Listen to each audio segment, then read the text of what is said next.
आज के भौतिकवादी युग में लोग बाग अपने दोस्तों से दूर हो रहे हैं, साथ साथ देखिए परिवार से भी दूर हो रहे हैं। आज आप इस कहानी को, आपके 100 अगर काम ज़रूरी है उनको भी छोड़कर इस कहानी को एक बार ज़रूर सुनिएगा। ये इस तरह की कहानी है, जब आप पूरी कहानी अंत तक सुनोगे तो आपकी आंखें अश्रों से भर जाएंगी। ये उन 4 लड़कों की कहानी है जो +2 करने के बाद अलग अलग रास्ते पर निकल जाते हैं और वादा करते हैं कि अपने अपने जीवन में सफल होंगे और 50 वर्ष के बाद फिर यहीं पर मिलने का वादा करके चले जाते हैं। तो आइए हम शुरू करते हैं कि आज 4 मित्रों की क्या कहानी है।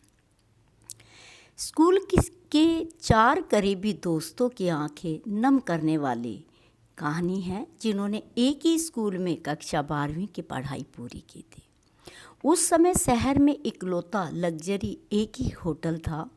कक्षा 12वीं की परीक्षा के बाद उन्होंने तय किया कि हमें उस होटल में जाकर चाय नाश्ता करना चाहिए। उन चारों बच्चों ने मुश्किल से 40 रुपये जमा किए। रविवार का दिन था और 10:30 बजे वे चारों साइकिल से होटल पहुँचे। सीताराम, जयराम, रामचंद्र और रविशरण चाय नाश्ता करते हुए बातें करने लगे। उन चारों ने एक सहमति बनाई, फैसला किया कि 50 साल बाद 1 अप्रैल को इस होटल में फिर मिलेंगे। तब तक हम सबको बहुत मेहनत करनी चाहिए। ये देखकर दिलचस्प होगा कि उन्होंने कितनी प्रगति की।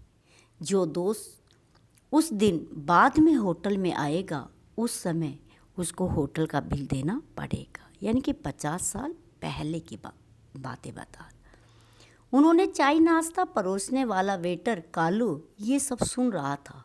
उसने कहा, अगर मैं यहाँ रहा तो मैं इस होटल में आप सबका इंतज़ार करूँगा। आगे की शिक्षा के लिए चारों अलग अलग दिशा में चले जाते हैं। सीताराम शहर छोड़कर आगे की पढ़ाई के लिए अपने फूफा के पास चले जाते हैं। जयराम आगे की पढ़ाई के लिए अपने चाचा के पास चले जाते हैं। रामचंद्र और रविशरण को शहर के अलग अलग कॉलेजों में दाखिला मिलता है।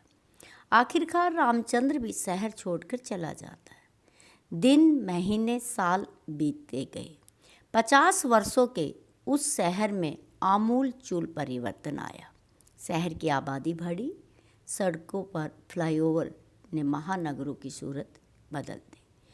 अब वह होटल 5 स्टार होटल बन गया। वेटर कालू अब कालू सेठ बन गया और होटल का मालिक भी बन गया। 50 साल बाद निर्धारित तिथि 1 अप्रैल को दोपहर में एक लग्जरी कार होटल के दरवाजे पर आई। सीताराम कार से उतरा और पोर्च की ओर चलने लगा। सीताराम के पास अब 3 ज्वेलरी शोरूम थे। सीताराम होटल के मालिक कालू सेठ के पास पहुंचा और दोनों एक दूसरे को देखते रहे। कालू सेठ ने कहा कि रविशरण सर ने आपके लिए 1 महीने पहले एक टेबल बुक किया था। सीताराम मन ही मन खुश था कि वह चारों में से पहला था, इसलिए उसे आज का बिल नहीं देना पड़ेगा और वह सबसे पहले आने के लिए अपने दोस्तों का मजाक उड़ाएगा। 1 घंटे में जयराम आ गया। जयराम शहर का बड़ा राजनेता और बिजनेसमैन बन गया था। अपनी उम्र के हिसाब से वह एक सीनियर सिटीजन की तरह लग रहा था। अब दोनों बातें कर रहे थे और दूसरे मित्रों का इंतजार कर रहे थे। तीसरा मित्र रामचंद्र आधे घंटे में आ गया। उससे बात करने पर दोनों का पता चला कि रामचंद्र बिजनेसमैन बन गया। तीनों मित्रों की आंखें बार बार दरवाजे पर जा रही थी। रविशरण कब आएगा? इतनी देर में कालू सेठ ने कहा कि रविशरण सर की ओर से एक मैसेज आया है, तुम लोग चाय नाश्ता शुरू करो, मैं आ रहा हूँ। तीनों 50 साल बाद एक दूसरे से मिलकर खुश थे। घंटों तक मजाक चलता रहा, लेकिन रविशरण नहीं आया। कालू सेठ ने कहा कि फिर से रविशरण सर का मैसेज आया है, आप तीनों अपना मनपसंद मेनू चुनकर खाना शुरू करें। खाना खा लिया तो भी रविशरण नहीं दिखा। बिल मांगते ही तीनों का जवाब मिला कि ऑनलाइन बिल का भुगतान हो गया है। शाम के 8 बजे एक युवक कार से उतरा और भारी मन से निकलने की तैयारी कर रहे तीनों मित्रों के पास पहुंचा। तीनों आदमी को देखते रह गए। युवक कहने लगा, मैं आपके दोस्त का बेटा यशवर्धन हूँ। मेरे पिता का नाम रविशरण है। पिताजी ने मुझे आज के बारे में आपके लिए बताया था। वो इस दिन का इंतज़ार था, लेकिन पिछले महीने एक गंभीर बीमारी के कारण उनका निधन हो गया। उन्होंने मुझे देर से मिलने के लिए कहा। अगर मैं जल्दी निकल गया तो दुखी होंगे, क्योंकि मेरे दोस्त तब नहीं हंसेंगे। जब उन्हें पता चलेगा कि मैं इस दुनिया में नहीं हूँ तो वे एक दूसरे से मिलने की खुशी खो देंगे। इसीलिए उन्होंने मुझे देर से आने को कहा था। उन्होंने मुझे उनकी ओर से आपको गले लगाने के लिए भी कहा। यशवर्धन ने अपने दोनों हाथ फैला दिए।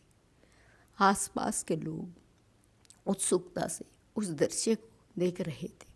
उन्हें लगा कि उन्होंने इस युवक को कहीं देखा है। यशवर्धन ने कहा, मेरे पिता शिक्षक थे और मुझे पढ़ाकर कलेक्टर बनाया। आज मैं इस शहर का कलेक्टर हूँ। सब चकित थे। कालू सेठ ने कहा कि अब 50 साल बाद नहीं, बल्कि हर 50 दिन में अब मेरे होटल में बार बार मिलेंगे और हर बार मेरी तरफ से एक भव्य पार्टी होगी। अपने दोस्त मित्रों व सगे संबंधियों से मिलते रहो। मिलने से वर्षों का इंतज़ार मत करो, जाने कब किसकी बिछड़ने की बारी आ जाए, हमें पता ही न चले। शायद यही हाल हमारा भी है। हम अपने कुछ दोस्तों को सुप्रभात, शुभरात्रि आदि का मैसेज भेजकर जिंदा रहने का प्रमाण देते हैं।